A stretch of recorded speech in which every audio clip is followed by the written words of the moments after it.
Hi fellow flowers, Violet here and welcome back to my channel. Today I'll be showing you how to make this little planet lanyard.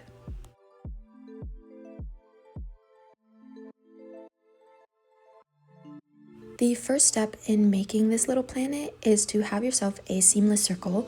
I'll post a link down below to the other video where I demonstrate how to make this, but you'll want to have one of those and then some extra string, which we will be using as the rings on our little planet.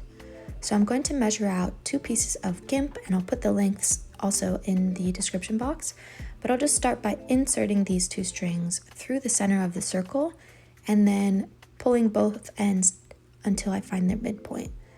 Now this is the midpoint of those strings, and you'll see that there's kind of an X here behind the lanyard. I have this string that's going kind of more up and down, and this is what I'm going to start weaving my box stitch with. So I'll make 2 loops with either side of that string, and then using this other string over here, I'll weave this one just over and under, so making a box stitch. Then I'll grab the other side of the string. Oh, this guy's getting out of the way here. And we'll weave this one also over and under in the opposite direction. And the idea is that we're just starting a box stitch on top of our seamless circle. Then I'll pull this all tight, and I'll continue to weave stitches until I get to about 1 inch in length. So I'll just continue making my 2 loops and weaving over and under until I have something like this. You'll see I have about 1 inch of string here, and now I'm ready to do my 90-degree turn. For that string that was faced backwards, we'll wrap that underneath and over the side, bring the other one straight down, and then weave the side strings over and under.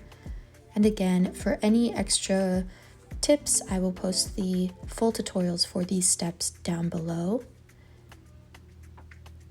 Now just pull this all the way through and pull it tight. And once that's good, now I can weave in this direction. So I'm just going to weave about 4 inches this time of circle stitches until I am ready to do my next 90-degree turn. And that will be once the lanyard looks like this. So you'll see I have all that woven, and now I just need to turn back the other direction and go towards the circle.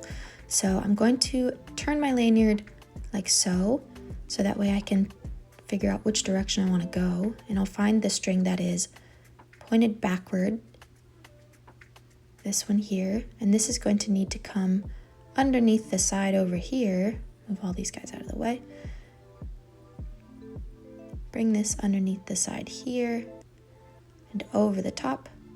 Bring this one straight down, and then weave these side strings over and under, and this will direct that 90-degree turn back towards the circle. And now I can pull this tight, and if you'll remember, we wove about 1 inch before, so now I need to weave another inch. So I'll go in this direction until I have this, and now I am going to kind of just bend it and check and make sure that my lengths are about the same, and they look good. So I can stop now, and the idea is we need to now cross back over that seamless circle to close that ring. So I will just take the surface of the active strings, and we'll just bring these 2 loops this time for my box stitch directly over that seamless circle, and this will lock those strings into place. Now I'm going to take these side strings, and for each side string you want to go on either side of the seamless circle. So weaving over and under. This one's going behind the seamless circle, and then this one right here, I can just weave this one right here. And I'll pull this tight, and this is what will get those strings crossing over this seamless circle.